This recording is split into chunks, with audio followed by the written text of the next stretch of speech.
Bonjour à tous, on se retrouve dans une nouvelle vidéo qui va parler des mangas sur les chats. Donc il y en a énormément, je n'ai pas tout, mais je vais vous parler de ceux que j'ai préférés et d'un petit que je n'ai pas aimé, donc ne l'achetez pas. Je vous expliquerai pourquoi.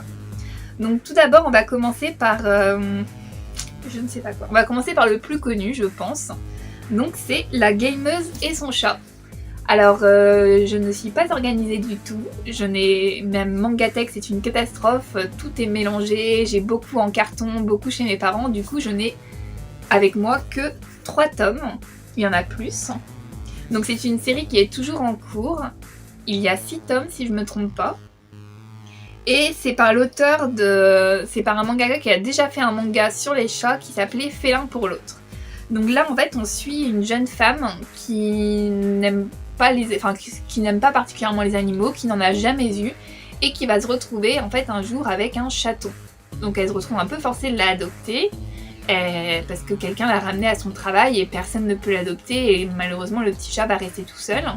Du coup elle décide de l'adopter, de le ramener chez elle, mais c'est une jeune femme qui est fan de jeux vidéo, qui est une gameuse. Et du coup, elle va devoir composer avec son quotidien où elle jouait énormément de temps avec un chaton qui demande beaucoup d'attention, qui demande à ce qu'on joue avec lui.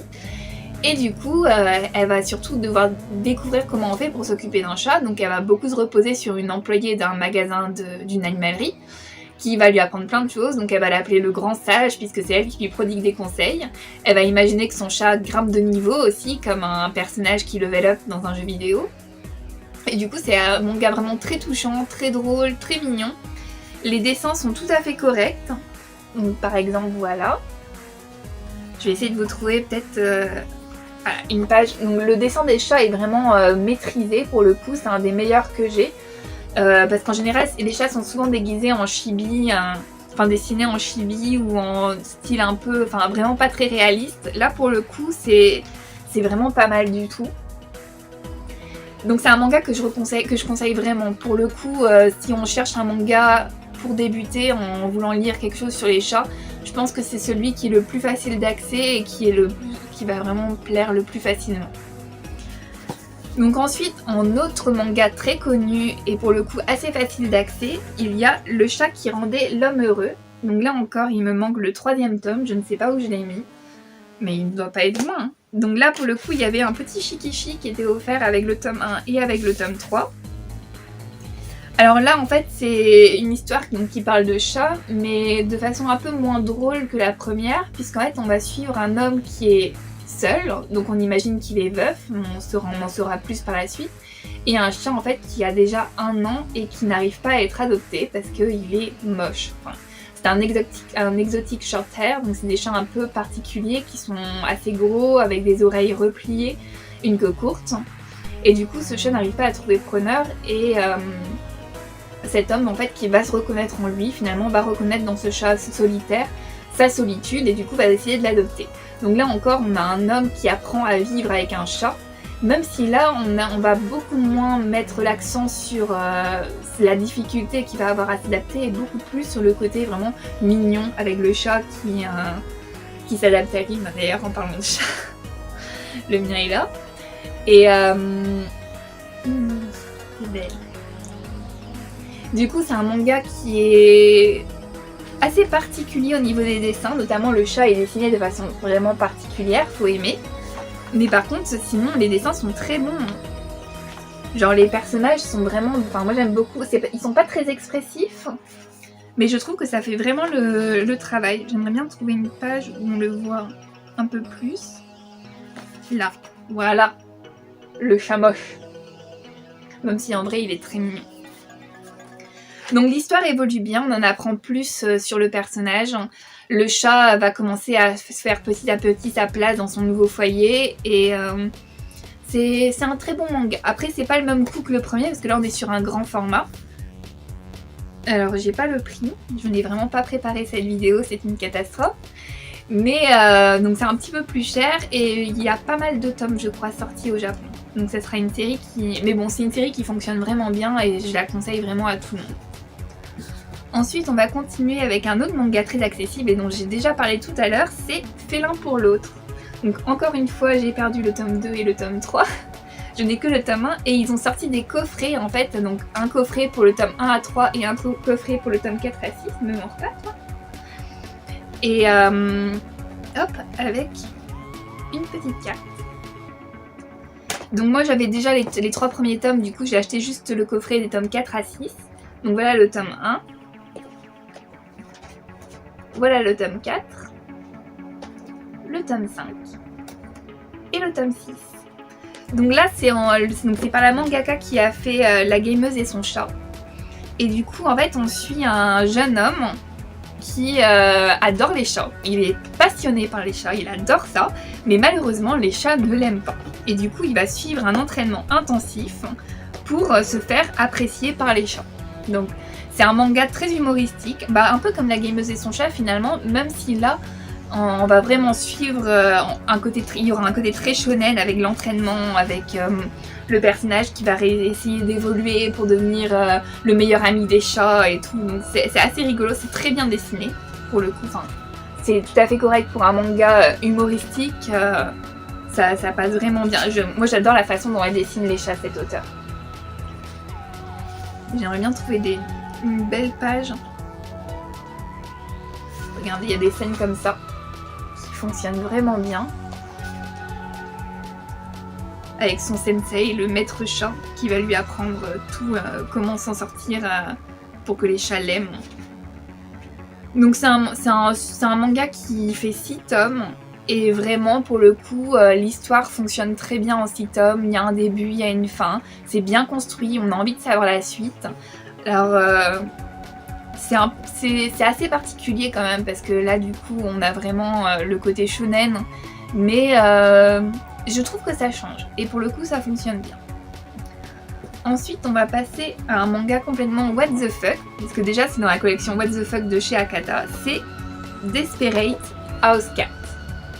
Le tome 1, le tome 2 et le tome 3.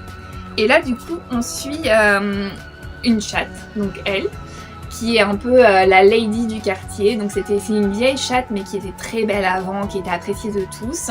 Donc c'est un chat sans famille qui vit dans la rue et qui règne un peu sur son petit monde. Et du coup on va suivre des histoires qui se passent autour d'elle, avec des personnages qui lui disent bonjour, qui viennent lui donner à manger. Elle tombe amoureuse d'un humain. Enfin c'est très particulier. Donc là on l'a là. C'est particulier. Moi j'ai bien aimé, j'ai trouvé que ça a changé pour le coup, avec des scènes comme ceci. J'ai trouvé que ça a changé et vraiment... Bon alors c'est bizarre, puisque le chat a vraiment des sentiments... le chat est un personnage à part entière en fait. Il pourrait être un humain, ça serait pareil. Mais pour passer un petit moment en débranchant son cerveau, pourquoi pas. Ensuite, un manga qui n'apporte pas grand chose mais qui fonctionne très bien, c'est Sa Majesté le Chat. Donc c'est un manga en couleur de chez Doki Doki. Donc dans la même collection, il y avait eu aussi Mon Shiba, ce drôle de chien, sur les chiens. Donc là, on suit une famille en fait qui a plusieurs chats, même pas mal, je crois qu'ils en ont 4 ou 5. Et qui du coup raconte un peu le quotidien avec ces chats qui sont bien sûr les rois chez eux et eux ne sont que les esclaves. Alors par contre, ce qu'il faut savoir sur ce manga, c'est qu'à la fin, les chats meurent, parce que on les suit vraiment tout au long de leur vie, du début à la fin. Du coup, c'est un peu un trigger pour ceux qui n'aiment pas ce genre de choses. Mais c'est très mignon. Les chats sont géniaux, ils sont dessinés en chibi. Et j'adore les têtes qu'ils ont.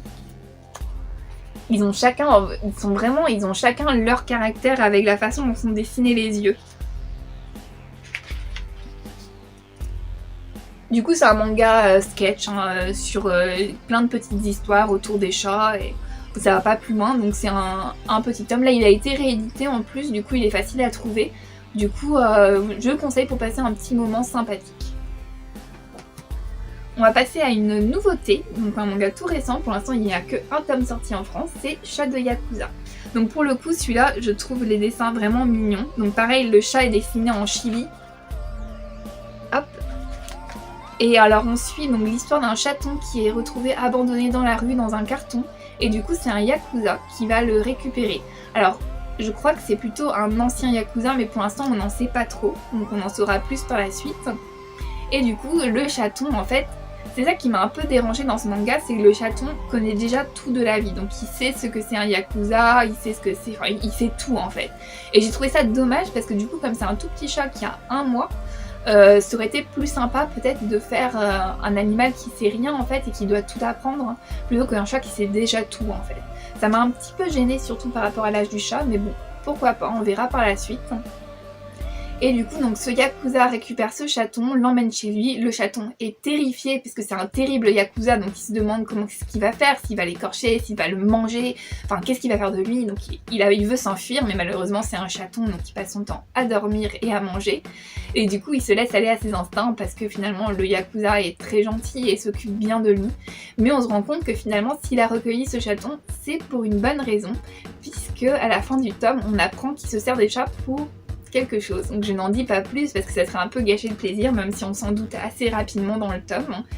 Et du coup, dans le tome 2, je pense qu'on va apprendre en fait tout ce qui se passe autour de ce qu'il fait avec les chats en fait, et les chiens, puisqu'il y a des chiens aussi. Et du coup, alors j'ai beaucoup aimé ce manga, je l'ai trouvé plutôt original, j'aime beaucoup le côté, le contraste entre ce Yakuza assez badass, assez sombre, et ce petit chaton tout mignon et tout. Regardez. Hop, c'est adorable. Du coup, j'ai hâte d'avoir la suite pour en savoir un peu plus. Donc si vous voulez lire une série sur les chats qui vient de commencer, où vous ne vous ruinerez pas sur l'achat des tomes, je conseille celui-ci. Ensuite, on va continuer avec un grand format de chez Black Box, c'est Biki et Maru. Alors, l'histoire du manga est assez intéressante puisqu'en fait l'auteur avait un chat qui est décédé et son maître mangaka, lui a proposé 2 petits chatons qu'il venait d'avoir de sa portée, et du coup elle a accepté de les prendre, et en fait on va suivre leur quotidien du jour où elle les a reçus jusqu'à leur mort, malheureusement, parce que du coup dans ce manga aussi ça se termine par la mort d'un des chats. Du coup les dessins sont particuliers, je vais vous montrer une page où c'est vraiment bizarre. Donc mais c'est pas tout le temps comme ça en fait. Certains dessins sont plus mignons et les chats ont des bonnes têtes. Par exemple là. Mais donc c'est un dessin, vraiment l'auteur a une patte vraiment à elle. Pour le coup, ce manga ne ressemble à aucun autre. Et du coup c'est l'apprenti mangaka d'un mangaka qui est très connu pour son manga sur les chats au Japon. Mais c'est un manga qui n'est pas traduit en France. Donc je ne peux pas dire si ça vaut le coup ou pas. Et du coup, c'est un manga assez classique, on suit vraiment les sketchs qui reviennent dans La Gameuse et son chat ou dans Sa Majesté le chat. Mais il peut être intéressant aussi si jamais vous avez l'occasion de le lire. Pour le coup, même s'il n'est pas très original, la façon dont dessine l'auteur finalement fait l'originalité du manga. Alors un autre manga donc de chez Komiku, c'est Oh My Cats. Donc là c'est pareil, on est exactement sur la même chose que Biki et Maru. C'est un manga sur tranche de vie sur un chat, sauf que là du coup comme c'est un petit format assez épais, il se passe beaucoup de choses, c'est assez dense, donc c'est des sketchs de quelques pages. Et j'ai vraiment adoré ma lecture parce que pour le coup on retrouve vraiment toutes les situations qui intéressent quand on a des chats ou quand on aime les chats en fait. Le dessin est correct, sans plus. Les chats ont vraiment une dégaine bien à eux. J'essaie de trouver une page, voilà, un peu. Ils sont tout ronds, tout gros. Ils sont mignons quand même. Ils sont très choux. Après, voilà, c'est pas le plus beau dessin, mais encore une fois, je trouve que l'auteur a son style de dessin à elle et ça fonctionne bien. C'est tout à fait chibi, mais c'est plutôt mignon. Il y a ce qui manque un peu, je trouve, après peut-être que ça existe et que je connais pas, ça serait un manga sur les chats beaucoup plus réaliste, peut-être plus dans l'atelier des sorciers, dans la veine de l'atelier des sorciers, pour un côté un peu fantastique, majestueux. Ça manque un peu, parce que moi j'en connais pas. Donc si vous en connaissez, je veux bien dans les commentaires que vous me disiez des titres. Et ensuite on va terminer la vidéo du coup avec un manga que je n'ai pas aimé. Et donc ce n'est pas un manga mais un manhwa. Donc c'est Mon chat et moi de Seoku. Alors c'est un gros format qui est pas donné, donc c'est aux éditions Imo. Donc il faut savoir que les éditions Imo ils font quand même des titres très particuliers qui sortent vraiment de l'ordinaire. Du coup, faut savoir quand on achète chez eux. Et là, pour le coup, je me suis dit, bon bah c'est assez sympa, ça va proposer en fait une nouvelle version du manga de chat en fait, qui souvent se comporte de petits sketchs et tout, qui parlent un peu tous de la même chose. Le problème de ce manhwa, c'est que mon chat et moi, c'est une nouvelle en fait du tome. Du coup, c'est juste une quinzaine de pages sur l'intégralité du tome et le reste en fait parle de quelque chose de complètement différent. Et le dessin est très particulier, mais vraiment très particulier. On peut pas dire que ce soit bien dessiné. L'auteur a une patte, certes, mais pour le coup, je n'ai pas du tout accroché au dessin, mais vraiment pas. Voilà, c'est souvent des crayonnés, c'est au crayon de couleur, au crayon gris et au crayon de couleur.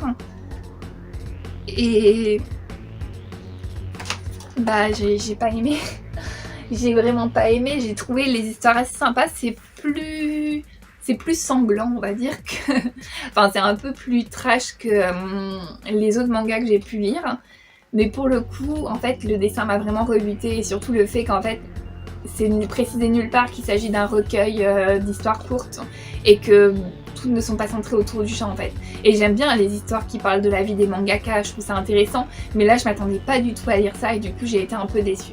Du coup, enfin vraiment, si vous aimez la patte graphique, pourquoi pas, mais faites attention à ce que vous achetez parce que c'est clairement, ça change, ça sort des sentiers battus pour le coup. Donc voilà, cette vidéo est terminée, j'espère que vous avez trouvé votre bonheur et que vous allez pouvoir lire plein de belles choses. N'hésitez pas à me conseiller vos mangas sur les chats ou sur tous les animaux, j'adore ça. Et je vous dis à la prochaine pour une nouvelle vidéo. Salut!